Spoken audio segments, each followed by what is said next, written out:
বিসমিল্লাহির রহমানির রহিম। আসসালামু আলাইকুম। আমার প্রিয় দুবারাবাসী, আমি আপনাদের কাছে চিরঋণী হয়ে গেলাম। আজকে আপনারা আমাদেরকে যে ভালোবাসা দিয়েছেন, আমাকে ভালোবেসে, আমার এনসিপিকে ভালোবেসে আপনারা দূর দূরান্ত থেকে, দুবাইয়ের প্রতিটা ইউনিয়ন থেকে কাদামাটি পেরিয়ে আপনারা এখানে এসেছেন। আমি জানতে পেরেছি আপনারা সেই দুপুর 1টা থেকে এই মাঠে এসে জড়ো হয়েছেন। আমি প্রথমেই আপনাদের কাছে বিনীতভাবে ক্ষমা প্রার্থী। প্রিয় দুবারাবাসী, আপনাদেরকে বলতে চাই, স্বাধীনতার 54 বছর পেরিয়ে গেলে বাংলাদেশের এমন কোন উপজেলা পাওয়া যাবে না যে উপজেলার মানুষের ভাগ্য এতটাই খারাপ।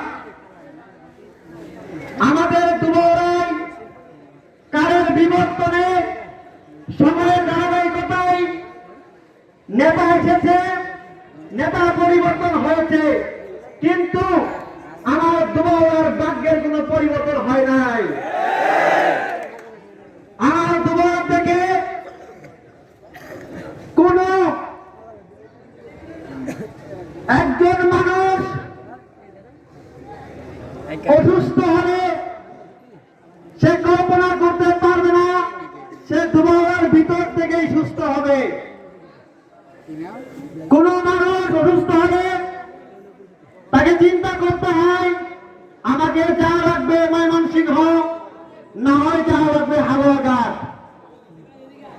প্রিয় দুবারাবাসী, আপনাদেরকে বলতে চাই, আপনারা দুবারার ভোটার। ভোটের সময় আপনাদের ভোটের মূল্য হয়, আপনাদের ভোটের ওজন হয়, আপনাদের ভোটের দাম হয়, কিন্তু নির্বাচনের পরে সেই আপনাদের ভোটের চাওয়ার সময় যে ধরনের ওয়াদা করে ভোট চাওয়া হয়, নির্বাচনের পরে সেই ওয়াদা পালন করা হয় না। আমার দুবারায় বিগত সালে অনেক এমপি এসেছেন, অনেক উপজেলার চেয়ারম্যান হয়েছেন, কিন্তু আমার দুবারার 7টি ইউনিয়নের কোন রাস্তার কোন ভাগ্য পরিবর্তন হয় নাই। প্রিয় দুবারাবাসী, আপনারা জানেন গোয়াতলা ইউনিয়ন